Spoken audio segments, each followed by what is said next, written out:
Shalom, tetap semangat. Haleluya. Bapak Ibu Saudara kasih dalam Tuhan, tema firman Tuhan kali ini adalah apakah diriku seperti Kain atau Habel? Apakah diriku seperti Kain atau Habel? Mari kita baca dalam Kejadian pasal 4 ayat 3 sampai dengan 5. Saya akan bacakan untuk saudara. Demikian firman Tuhan. Setelah beberapa waktu lamanya, maka Kain mempersembahkan sebagian dari hasil tanah itu kepada Tuhan sebagai korban persembahan. Habel juga mempersembahkan korban persembahan dari anak sulung kambing dombanya, yakni lemak-lemaknya. Maka Tuhan mengindahkan Habel dan korban persembahannya itu. Tetapi Kain dan korban persembahannya tidak diindahkannya. Lalu hati Kain menjadi sangat panas dan mukanya muram. Bapak Ibu Saudara kasih dalam Tuhan, catatan tentang Kain dan Habel kelihatannya begitu sederhana. Tetapi sesungguhnya memiliki pengertian yang begitu mendalam. Dan kita, saudara dan saya, harus mengoreksi diri kita, lalu melihat seperti apakah diriku ini? Seperti siapa? Seperti Kain atau Habel? Nah, ada 3 hal yang akan kita pelajari saat ini melalui kisah ini. Yang pertama, seperti apakah keberadaan Kain dan Habel? Seperti apakah keberadaan Kain dan Habel? Bapak Ibu Saudara kasih dalam Tuhan, mereka berdua adalah anak-anak dari orang tua yang sama, yaitu Adam dan Hawa yang telah jatuh dalam dosa. Jadi sesuai dengan firman Tuhan di dalam Roma pasal 5 ayat 12, saya akan bacakan untuk saudara. Demikian firman Tuhan. Sebab itu sama seperti dosa telah masuk ke dalam dunia oleh satu orang, dan oleh dosa itu juga maut, demikianlah maut itu telah menjalar kepada semua orang, karena semua orang telah berbuat dosa. Bapak Ibu Saudara kasih dalam Tuhan, mereka berdua, Kain dan Habel, terlahir dari orang tua yang telah jatuh dalam dosa. Dan sesuai firman Tuhan dalam Roma 3 ayat 23 dan Roma 6 ayat 23, semua manusia telah berdosa. Dan upah dosa adalah maut. Jadi kalau kita melihat keberadaan Kain dan Habel hidup di dalam lingkungan yang sama, dari orang tua yang sama yang telah jatuh dalam dosa. Jadi kita bisa memperhatikan bagaimana keberadaan Kain dan Habel.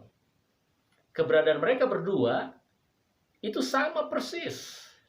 Keduanya dalam natur atau dalam latar belakang sebagai manusia yang terlahir dari orang tua yang telah jatuh dalam dosa, dan dari lingkungan yang sama, dari rumah yang sama, keluarga yang sama. Mereka sebagai manusia berdosa yang membutuhkan keselamatan dari Allah. Inilah fakta yang harus kita ketahui. Yang pertama, seperti apakah keberadaan Kain dan Habel? Yaitu sama seperti semua manusia, saudara dan saya. Kita terlahir dalam dosa. Hal yang kedua yang dapat kita pelajari melalui kisah ini, apa perbedaan Kain dan Habel? Apa perbedaan Kain dan Habel? Bapak Ibu Saudara kasih dalam Tuhan, perbedaannya sangat mudah sekali. Kain adalah orang yang belum bertobat, sedangkan Habel adalah orang yang jelas telah bertobat. Kain dan Habel itu menjadi contoh dari dua kelompok manusia yang berbeda. Kain adalah contoh dari orang-orang yang tidak mau mendengarkan firman Tuhan, yang tidak mau datang kepada Tuhan dengan cara Tuhan, yaitu datang kepada Tuhan, memberikan korban persembahan melalui darah yang dicurahkan.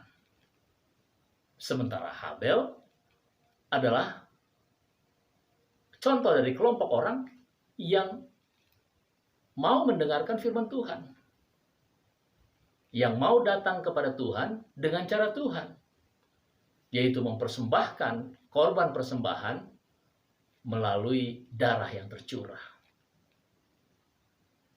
Kain adalah contoh dari orang-orang yang berkeyakinan bahwa keselamatan itu bisa diperoleh dengan diri sendiri, dengan cara sendiri, dengan usaha sendiri.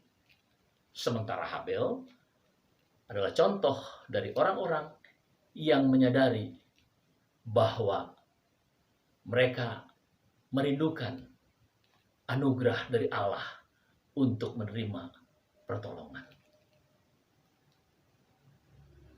Kain adalah contoh dari orang-orang yang tidak mau menyadari bahwa dirinya berdosa. Itu sebabnya dia melakukan korban persembahan dengan cara dia sendiri. Sementara Habel adalah contoh dari orang-orang yang menyadari dirinya berdosa. Maka dengan kerendahan hati dia datang menghampiri Allah, menyampaikan korban persembahan dengan cara Tuhan, karena dia percaya anugerah, pengampunan, keselamatan Tuhan berikan kepada dia. Jadi dari hal-hal inilah kita dapat membedakan Kain dan Habel. Itulah hal yang kedua. Dan hal yang ketiga, yang terakhir, yang dapat kita pelajari melalui kisah ini. Yang ketiga, imanlah yang menyelamatkan Habel. Mari Bapak Ibu Saudara kasih dalam Tuhan, kita baca Ibrani 11 ayat 1. Saya akan bacakan untuk saudara. Iman adalah dasar dari segala sesuatu yang kita harapkan dan bukti dari segala sesuatu yang kita lihat. Bapak Ibu Saudara kasih dalam Tuhan, orang bisa taat tapi tidak memiliki iman. Tetapi orang yang memiliki iman pastilah taat. Artinya, orang bisa saja taat beribadah, tapi dia tidak memiliki iman. Tapi orang yang memiliki iman, pastilah dia beribadah. Contohnya banyak sekali. Alkitab mencatat orang-orang Farisi, para ahli Taurat, mereka taat beribadah, tapi hati mereka jauh dari Tuhan. Jadi, imanlah yang menyelamatkan Habel. Seperti yang dicatat di dalam Ibrani pasal 11 ayat 4. Karena imanlah Habel diselamatkan. Saya akan bacakan untuk saudara. Ibrani 11 ayat 4. Karena iman Habel telah mempersembahkan kepada Allah korban yang lebih baik daripada korban Kain. Dengan jalan itu ia memperoleh kesaksian kepadanya bahwa ia benar, karena Allah berkenan akan persembahannya itu. Dan karena iman, ia masih berbicara sesudah ia mati. Perhatikan baik-baik. Habel diselamatkan karena iman. Dan ingat, iman itu sendiri adalah pemberian Allah. Dalam Efesus 2 ayat 9, kita diingatkan bahwa Allah lah yang memberikan iman itu kepada kita. Jangan ada orang yang memegahkan diri. Demikian firman Tuhan. Itu bukan karena usahamu. Jadi sekali lagi, imanlah yang menyelamatkan Habel. Seperti dalam Ibrani pasal 11 ayat 6 ditekankan, kita melihat bagaimana Habel dengan imannya memberikan persembahan, korban persembahan kepada Allah. Dalam Ibrani 11 ayat 6 dikatakan, tetapi tanpa iman tidak mungkin orang berkenan kepada Allah. Nah, Bapak Ibu Saudara kasih dalam Tuhan, jelas sekali bahwa imanlah yang telah menyelamatkan Habel. Tapi saat ini, saya mau memberitahu kepada Bapak Ibu Saudara sekalian, hati-hati.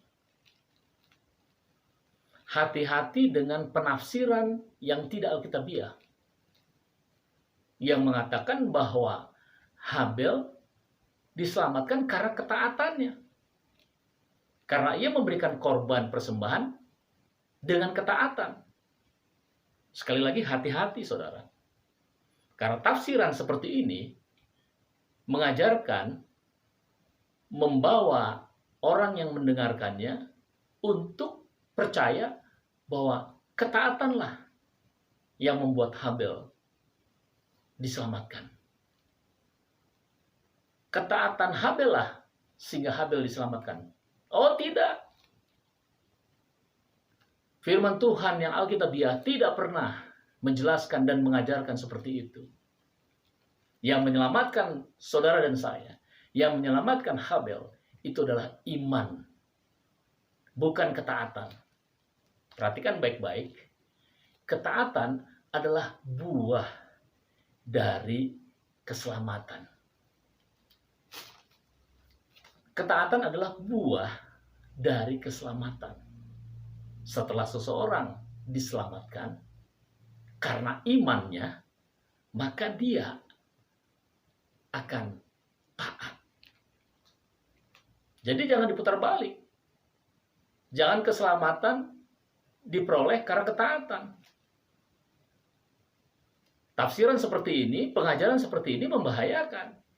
Karena keselamatan didapatkan, ada andil manusia, ada kontribusi dari manusia, yaitu ketaatan. Tidak seperti itu. Keselamatan diperoleh oleh seseorang dengan iman. Anugerah dari Allah dengan imannya. Dan seperti tadi saya katakan, iman itu sendiri diberikan oleh Allah. Jadi Bapak Ibu Saudara kasih dalam Tuhan, perhatikan baik-baik sekali lagi, imanlah yang telah menyelamatkan Habel. Dan ketaatan itu adalah buah daripada keselamatan.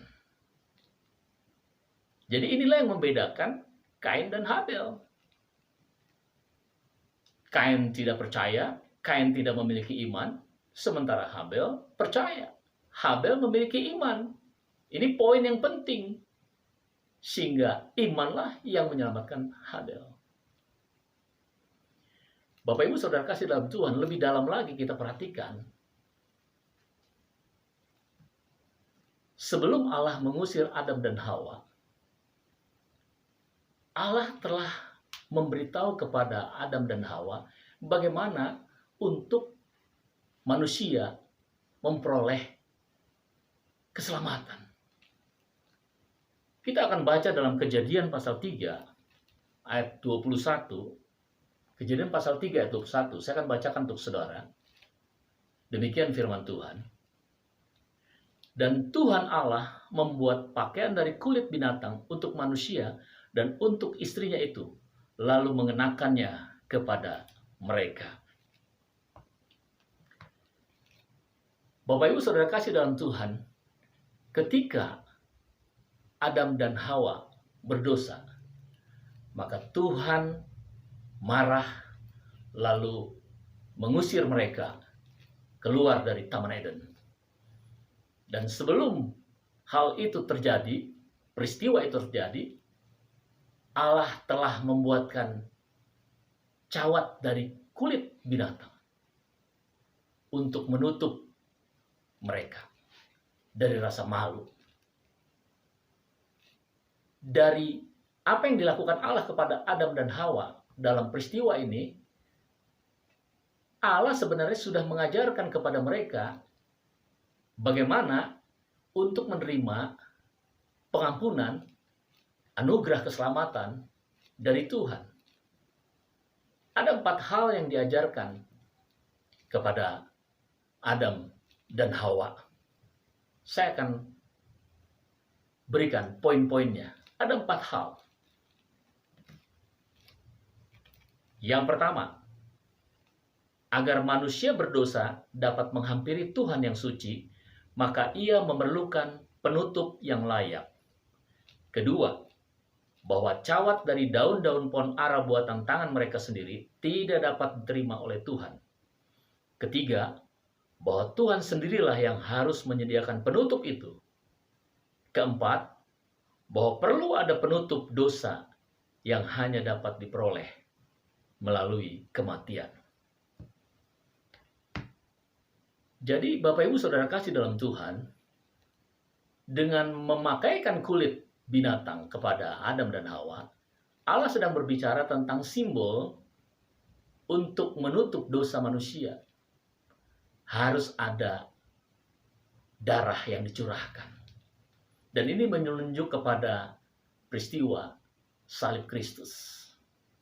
Jadi dengan kulit dari binatang yang dikorbankan, maka Adam dan Hawa ditutupi kesalahannya. Demikianlah yang dimaksudkan ketika kedatangan Yesus, anak domba Allah. Lewat pengorbanan Yesus di kayu salib, darahnya yang tercurah, itulah yang bisa menutupi dosa manusia. Darah Yesuslah yang layak membasuh dosa manusia. Yesuslah yang bisa menutupi dosa kesalahan manusia. Jadi untuk datang kepada Allah harus ada korban yang mencurahkan darah. Nah, pemahaman ini, Bapak Ibu Saudara kasih dalam Tuhan, sesungguhnya sudah diketahui oleh anak-anak mereka, oleh Kain dan Habel. Tidak usah diragukan lagi, Kain dan Habel pasti sudah tahu bagaimana seharusnya ketika mereka datang kepada Allah. Mereka harus datang memberikan korban persembahan yang mencurahkan darah. Tapi apa yang dilakukan oleh Kain? Kain datang kepada Tuhan dengan cara dia sendiri. Itulah sebabnya dosa-dosanya tidak ditutupi. Dia tetap bersalah. Sementara Habel datang kepada Tuhan dengan menyadari dosanya dan merindukan anugerah untuk diampuni, diselamatkan. Maka ia datang memberikan korban persembahan dengan darah yang tercurah. Itulah sebabnya korban persembahan Habel diterima, karena Allah memandang Habel benar. Ia melakukannya dengan iman. Jadi sekali lagi, iman yang menyelamatkan Habel. Dan poin ini menekankan kepada saudara dan saya bahwa iman kita kepada Yesus Kristuslah yang akan melatih kita, yang memberikan buah ketaatan untuk menjadi pelaku firman Tuhan. Jadi pertanyaannya sekarang, mudah untuk dijawab. Seperti apakah diriku? Seperti siapakah diriku? Kain atau Habil? Jawabannya, kalau Anda datang kepada Yesus tanpa iman, saudara seperti Kain yang tetap ditolak oleh Tuhan, yang tetap berdosa, yang belum menerima anugerah keselamatan. Tetapi kalau kita datang kepada Tuhan dengan iman, percaya sepenuhnya, dan dengan sendirinya akan membuahkan ketaatan untuk kita menjadi pelaku firman Tuhan, maka Tuhan menerima saudara. Seperti yang dikatakan dalam Wahyu pasal 1 ayat 5. Saya akan bacakan buat saudara. Dan dari Yesus Kristus, saksi yang setia, yang pertama bangkit dari antara orang mati, dan yang berkuasa atas raja-raja bumi ini, bagi Dia yang mengasihi kita dan yang telah melepaskan kita dari dosa kita oleh darah-Nya. Kesimpulannya Bapak Ibu Saudara kasih dalam Tuhan, kita sudah tahu seperti apakah keberadaan Kain dan Habil. Mereka adalah orang-orang berdosa. Semua manusia seperti saudara dan saya juga. Yang kedua, apa yang membedakan Kain dan Habil? Kain tidak bertobat. Habil bertobat. Karena dia memiliki iman untuk percaya kepada Allah. Dan ingat, iman juga adalah pemberian Allah. Yang ketiga, imanlah yang menyelamatkan Habil. Bukan ketaatan, tapi iman. Sebab ketaatan adalah buah daripada iman. Kalau saudara sungguh-sungguh memiliki iman kepada Allah di dalam Yesus Kristus, dan kau terus bergaul intim dengan Tuhan Yesus, maka buah ketaatan itu akan nampak dalam kehidupanmu dari hari ke hari. Sehingga nama Tuhan Yesus dipermuliakan lewat kehidupan kita. Amin. Tuhan Yesus memberkati. Mari kita berdoa. Bapa di surga, firman Tuhan kembali sudah hamba sampaikan. Allah Roh Kudus, Engkaulah yang menjelaskan lebih dalam lagi ke dalam hati dan pikiran kami, supaya kami mengerti akan kebenaran firman-Mu. Bapa di surga, kami sungguh diberkati oleh firman-Mu. Firman-Mu menegur kami, mengingatkan kami untuk mengoreksi diri, untuk introspeksi diri kami, seperti siapakah kami, seperti Kain atau Habil. Mari Bapa di surga, Engkaulah yang membimbing kami, supaya kami sungguh-sungguh memiliki iman kepadamu, dan demikian kami boleh taat, menjadi pelaku firman Tuhan, hidup mempermuliakan nama Tuhan. Terima kasih Bapa, Engkau memberkati seluruh jemaat-Mu, semua yang mendengarkan firman Tuhan. Dalam nama Yesus, berkati mereka dalam seluruh aspek kehidupan mereka dengan limpahnya. Terima kasih Bapa, sehingga kami semakin hari semakin indah di dalam Tuhan. Terima kasih Bapa, kami serahkan kehidupan kami sepanjang 1 minggu ke depan. Kembali kami berkemenangan di dalam Engkau Tuhan Yesus. Bapa di surga, kami juga terus berdoa buat bangsa negara tercinta Indonesia. Mari Bapa, tolonglah, pulihkanlah, mampukanlah untuk bangsa kami keluar dari krisis yang terjadi, dari situasi yang ada. Dalam nama Yesus, mampukanlah, berkatilah, supaya ada kesejahteraan di negeri kami tercinta. Terima kasih Bapa, kami serahkan sepenuhnya doa ibadah kami kepadamu. Di dalam nama Yesus, kami berdoa dan mengucap syukur. Haleluya. Amin. Amin.